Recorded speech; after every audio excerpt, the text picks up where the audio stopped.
Ya, para dosen ASN berdemo menuntut pembayaran tunjangan kinerja mereka yang selama 4 tahun berturut-turut belum dibayar oleh pemerintah ya. Jadi dalam kata lain pemerintah itu ngemplang tidak membayar tunjangan kinerja para dosen ASN. Mereka berdemo menuntut agar pembayaran tunjangan kinerja mereka selama 4 tahun itu dibayarkan. Kalau tidak mereka akan melakukan mogok mengajar nasional ya. Jadi para dosen ini mengancam untuk tidak mengajar kepada para mahasiswanya jika tunjangan kinerja mereka selama 4 tahun dikemplang atau tidak dibayar oleh pemerintah. Itulah video kali ini ya, kita akan membahas fenomena mengenai kegagalan gagal bayar tunjangan kinerja dosen ASN di Indonesia ya. Tapi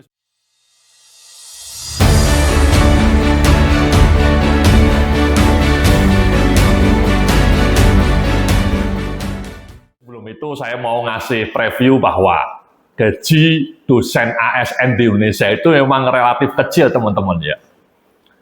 Datanya menunjukkan bahwa rata-rata gaji mereka itu hanya 3 juta ya, seperti yang bisa Anda lihat ya.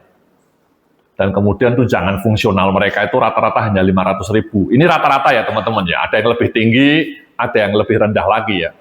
Tapi more or less ya, kurang lebih gaji dosen ASN, gaji pokok dosen ASN itu hanya 3 juta, ditambah tunjangan fungsional 500.000, alias 3,5 juta. Kalah dengan UMR Bekasi gitu ya. Sebuah gaji yang menurut saya sangat kecil ya, apalagi rata-rata dosen ini kan sekolahnya S2. Mereka ketika mengajar digaji hanya 3,5 juta. Jadi banyak dosen ASN di mana-mana ya, terutama di luar Jawa, di kampus-kampus yang kecil itu, di kampus negeri tapi kecil gitu ya. Itu mereka protes karena gajinya sangat kecil. Ya memang kecil ya, 3,5 juta sekali lagi kalah dengan UMR di Bekasi ya. Bahkan kalah dengan gaji guru-guru ya, guru-guru di Jakarta, di Provinsi Jakarta ini, DKI Jakarta, gaji guru itu sangat tinggi, bisa sampai 15-16 juta ya, sangat makmur kalau jadi guru SMP atau SMA negeri di Jakarta ya. Nah sehingga para dosen ini berharap mereka mendapatkan tunjangan kinerja. Tunjangan kinerjanya memang tidak kecil ya, rata-rata 5 juta ya. Jadi tunjangan kinerja dosen ASN ini rata-rata 5 juta. Jadi kalau ditambah 3 juta gaji pokok tadi kan lumayan ya, jadi 8 juta. Ya. Nah sayangnya selama 4 tahun ini tunjangan kinerja itu tidak pernah dibayarkan oleh pemerintah. Kenapa? Alasannya itu sangat simpel ya teman-teman ya. Karena Kementerian Pendidikan Tinggi, Kemendikbud di era sebelumnya, di era Pak Nadiem Makarim ya, Mas Menteri, itu mereka lalai, lupa menganggarkan tunjangan kinerja dosen gitu ya. Itu kan sebuah kesalahan fatal ya. Jadi mereka lupa, mungkin alasan birokrasi, mungkin juga alasan besarnya dana yang harus dianggarkan ya, sehingga mungkin kementerian sebelumnya agak ragu untuk mengajukan anggaran itu ke Kementerian Keuangan. Kementerian Keuangan bilangnya kami tidak pernah mendapatkan pengajuan dana tunjangan kinerja dosen. Jadi kenapa tidak pernah diajukan ya, tidak pernah kami anggarkan dong, gimana sih ya kan? Cuman kenapa Kemendikbud era sebelumnya ya, era Mas Menteri tidak mengajukan dana itu mungkin karena alasan birokrasi, yang kedua mungkin juga alasan besarnya dana yang harus diberikan. Kalau kita lihat ya, bisa Anda lihat di layar, jadi dosen ASN di Indonesia itu ada sekitar 80.000 teman-teman. Kalau mereka menuntut anggaran tukinnya itu 5 juta per bulan kalikan 12, itu totalnya 4,8 triliun teman-teman ya, per tahun. Nah kalau belum dibayarkan selama 4 tahun sejak 2020 sampai 2024, maka anggaran totalnya itu 4,8 triliun kali 4 tahun, 19,2 triliun. Dari mana anggarannya gitu ya? Itu kan angka yang sangat jumbo. Padahal sekarang pemerintah lagi ini ya, menghemat anggaran sampai ratusan triliun ya. Kementerian-kementerian pada dipotong semua. Tiba-tiba dosen ASN ini minta dibayar tunjangannya cash sekaligus, kalau di total nilainya 19 triliun ya. Uangnya dari mana? Sekali lagi gitu ya. Coba kita lihat ungkapannya Pak Yusuf Mansur ini ya. Dari mana duitnya? Itulah kenapa kemudian pemerintah berharap bahwa mereka akan rela membayar hanya 5 juta kali 12 bulan tahun ini saja, mulai tahun ini, tahun 2025, dan hanya kepada 34.000 dosen. Sehingga anggarannya cuma 2 triliun. Itu yang kemungkinan akan disepakati pemerintah. Jadi tunjangan kinerjanya hanya akan dibayar di tahun ini, dan itu pun tidak semuanya ya. Kenapa? Karena dari 80.000 dosen ASN tadi banyak yang sudah kerja di kampus-kampus besar seperti UI, ITB, UGM yang mereka mendapatkan banyak tunjangan dari kampusnya juga. Jadi tunjangan kinerja itu oleh pemerintah diprioritaskan kepada para dosen ASN yang kampusnya belum besar, kampusnya anggarannya masih tipis, sehingga tidak ada tunjangan khusus dari kampusnya. Nah, itu yang akan dibantu oleh pemerintah. Jadi itu, ya jadi anggarannya hanya 34.000 saja. 34.000 dosen yang akan diberikan. Gitu ya teman-teman ya. Jadi kepada dosen-dosen lain yang sudah dapat tunjangan dari kampusnya, mereka tidak akan mendapatkan tunjangan kinerja tahun ini dan juga 4 tahun sebelumnya. Jadi kalau tunjangan kinerja 4 tahun sebelumnya, bahkan semua dosen tidak akan dapat. Karena tadi anggarannya segede gaban gitu ya, uangnya dari mana gitu ya. Jadi hanya tahun ini teman-teman, dosen itu akan dikasih tunjangan kinerja, itu pun hanya terbatas pada dosen ASN yang kerja di kampus-kampus yang belum jadi badan usaha lah istilahnya gitu ya. Yang tunjangan kampusnya tidak ada. Gitu ya teman-teman ya. Nah anyway sebenarnya saya mau ngasih data lagi nih ya. Jadi Anda bisa dilihat di layar ya. Jadi kalau pemerintah juga mungkin berharap bahwa karena tunjangan dosen itu sebenarnya sudah banyak ya, seperti yang Anda lihat di sini ya. Jadi dosen ASN yang kerja di UGM atau di ITB itu rata-rata gajinya segini ya, gaji pokoknya 3 juta misalnya, tunjangan fungsionalnya 500.000 tadi. Nah sekarang ini ada namanya sertifikasi dosen gitu ya. Tunjangan sertifikasi dosen, serdos istilahnya, itu tidak semua dosen dapat, tapi juga semua dosen berhak mendapatkan asal lolos syaratnya ya, dan masuk kuotanya gitu ya.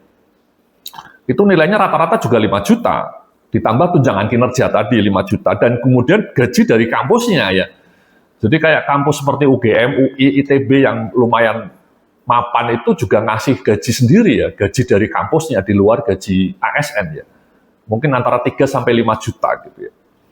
Sehingga kalau semua dosen mendapatkan semua tunjangan ini, Anda melihat totalnya bisa dapat sebulan 18.500.000. Ini menurut saya gaji yang layak untuk seorang dosen ya. Kalaupun dipotong tunjangan kinerja 5 juta, masih dapat 15.500.000 gitu ya. Jadi satu dosen dapat 15.500.000 kalau tidak dapat tunjangan kinerja. Tapi dengan asumsi dia dapat sertifikasi dosen, tunjangan sertifikasi dosen, dan juga dapat gaji dari kampusnya. Kalau dia tidak dapat tunjangan kinerja, tidak dapat sertifikasi dosen dari pemerintah, tidak dapat gaji dari kampusnya, ya gajinya memang cuma 3.500.000 rupiah teman-teman ya, which is sangat kecil ya. Nah, apa solusinya? Menurut saya mungkin ya tadi pemerintah sudah mencoba ngasih solusi, oke kita rela ngasih tunjangan kinerja gitu ya. Tapi hanya kepada 34.000 dosen. Nah dari sisi dosennya menurut saya nih ya, sebenarnya ada banyak cara kreatif bagi dosen untuk mendapatkan penghasilan tambahan ya. Ada 3 hal menurut saya yang bisa dikerjakan oleh dosen alih-alih berharap dari pemerintah ya. Kadang-kadang kalau berharap dari pemerintah itu frustasi, karena seringkali tidak dipenuhi ya. Jadi hanya berharap tapi sampai lebaran kuda tidak dipenuhi gitu ya oleh pemerintah. Makanya alih-alih berharap pemerintah, menurut saya mungkin para dosen di Indonesia itu harus lebih kreatif, mencoba mencari penghasilan tambahan secara mandiri. Menurut saya ada 3 sumber Pak, ya teman-teman ya, Bapak Ibu dosen ya. Yang pertama mungkin melakukan penelitian ya. Sekarang banyak dana hibah penelitian yang jumlahnya mungkin ratusan juta. Kalau Anda bisa melakukan penelitian yang bagus, riset-riset yang bagus, Anda akan bisa dapat dana penelitian yang melimpah gitu ya. Apalagi kalau risetnya dari luar negeri, dananya bisa lebih melimpah lagi. Itu potensi pertama. Yang kedua menurut saya menulis buku gitu ya. Dosen-dosen ini kan ilmunya banyak. Kenapa mereka tidak menulis buku gitu ya? Bisa diterbitkan melalui penerbit atau diterbitkan sendiri ya. Dulu saya pernah menulis buku sendiri, saya terbitkan sendiri, sehingga royaltinya 80% masuk saya. Sekarang kan banyak keluhan, bikin buku itu nggak bikin kaya, karena royaltinya cuma 10%. Jadi kalau bukunya dijual 50.000, saya dapat cuma 5.000, itu pun dipotong pajak gitu ya. Jadi sangat kecil emang, makanya dulu saya terbitin sendiri teman-teman ya, saya bikin buku, saya terbitin sendiri. Sehingga profit margin saya sampai 80%. 20%-nya saya pakai untuk biaya cetak. Kenapa saya bisa jualan buku sendiri ya? Karena saya punya website, saya punya blog. Saya kreatif gitu ya. Menuliskan banyak artikel di blog sehingga saya bisa jualan melalui blog saya. Jadi menulis buku itu sumber pendapatan yang menurut saya maknyus juga. Ya. Dulu buku saya laku sampai 3.000 eksemplar gitu ya.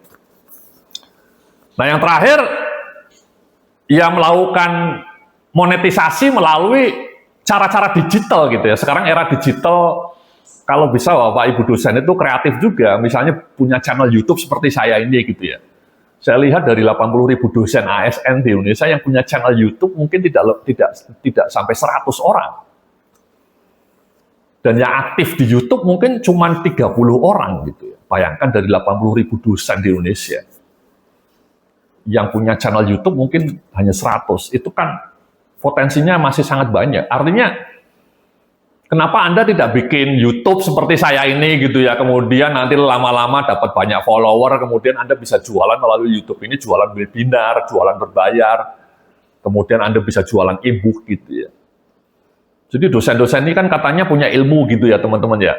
Ilmunya banyak. Kenapa tidak di-share melalui YouTube, melalui blog, melalui media sosial? Dan kemudian dari situ punya banyak audiens, dari situ kemudian bisa jualan webinar, bisa jualan kursus online. Oke. Jadi itulah teman-teman ya, jadi teman-teman para dosen di seluruh Indonesia, Bapak Ibu ya, alih-alih mengharapkan dari pemerintah yang bikin frustasi, menurut saya Anda lebih baik mencoba mandiri ya, tadi bikin penelitian, menulis buku, atau menjual produk-produk digital, supaya Anda penghasilannya menjadi lebih melimpah. Oke. Terima kasih, salam sukses, penuh kemuliaan.